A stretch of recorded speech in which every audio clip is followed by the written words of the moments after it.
Saya jemput Yang Berhormat Rasa.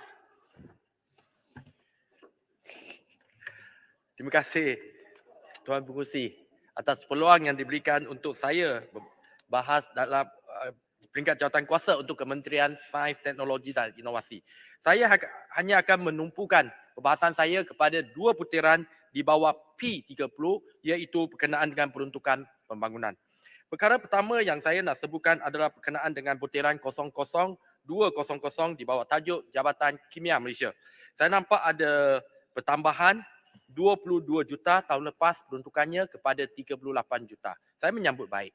Sebab Jabatan Kimia ni walaupun tak ramai yang berikan tumpuan selama ni, tetapi ia adalah satu jabatan yang sangat signifikan, satu jabatan yang perlu diperkasakan, perlu diberikan dana yang lebih untuk dia dibangunkan fasiliti dan juga kemampuannya.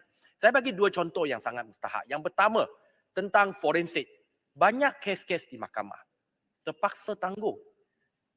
Terpaksa ditangguhkan kerana hasil ujian daripada Jabatan Kimia yang belum disiapkan. Jadi signifikan dia bukan melibatkan Jabatan Kimia saja, dia melibatkan agensi lain termasuk proses di mahkamah. Dan begitu juga saya mohon cadangkan kepada MOSTI berkenaan dengan Jabatan Kimia ni. Khas untuk ujian DNA. Boleh tak MOSTI ataupun arahkan kepada Jabatan Kimia supaya mewujudkan satu session khas untuk mereka yang terlibat dalam memohon kewarganegaraan, di mana kalau kanak-kanak tu merupakan anak kandung kepada warga negara Malaysia, yang ayahnya warga negara Malaysia walaupun ibu kandungnya adalah warga asing.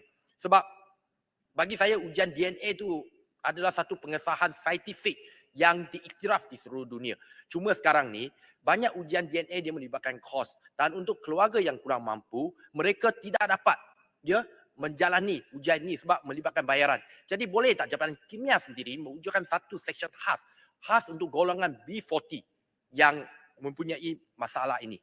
Dan perkara kedua yang saya nak sebutkan adalah di bawah butiran 00800, iaitu di bawah tajuk Program Penyelidikan dan Pembangunan IND. Saya nampak ada pertambahan peruntukan 46 juta kepada 60 juta pada kali ini. Saya menyambut baik. Cuma saya nak sebutkan perkara ini bersama dengan satu institut yang dinamakan Institut Penyakit Berjangkit Malaysia. Kali pertama ia disebutkan institut ni, saya ulangi Institut Penyakit Berjangkit Malaysia. Kali pertama institut ni disebutkan adalah ketika pembentangan rancangan Malaysia ke-12 oleh bekas Perdana Menteri pada tahun lepas, bahawa institut ni akan didirikan di Bandar Anstek di bawah Parlimen Rasa. Saya tak nampak ada mana-mana putiran khas berkenaan dengan institut ini di buku belanjawan yang diberikan. Jadi saya mohon, apakah status institut ini? Sebab ketika pembentangan IMK 12 pada tahun lepas, dikatakan bahawa institut ini akan mula didirikan bermula pada tahun ini. Jadi di mana butiran dia dan apakah progres ataupun perkembangan terkini status pembangunan untuk institut ini. Sebab kita nampak ia penting, ia juga selaras dengan Pelan Hala 7 Pembangunan Vaksin Negara. Sebab selepas kita mengharungi pandemik yang paling teruk dalam pembangunan manusia moden, pandemik COVID-19 2-3 tahun ni, ia mengajar kita sebenarnya lebih memberikan tumpuan kepada IND, lebih memberikan fokus dan peruntukan kepada bidang penyelidikan supaya Malaysia satu hari nanti tidak perlu lagi bergantung kepada vaksin yang diimport dari luar.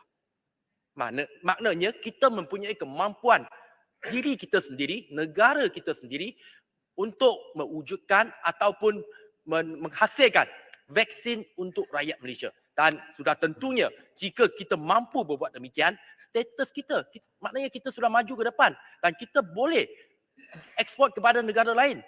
Sudah pastinya dia bukan setakat menguntungkan rakyat Malaysia, tetapi lebih daripada itu adalah ia akan membolehkan vaksin kita dipasarkan di antara bangsa. Jadi saya nak mohon, awak 60 juta tersebut, apakah program-program khas dan apakah yang IND yang terlibat, sama ada dia melibatkan apa-apa produk baru Tapi pastinya dia kena memenuhi faktor kebolehpasaran supaya apa-apa produk yang dihasilkan boleh dipasarkan di pasaran antarabangsa. Sekian saja perbahasan saya. Terima kasih Tuan Pengurusi. Terima kasih Yang Berhormat Rasa. Saya jemput Yang Berhormat Kuala Nerus.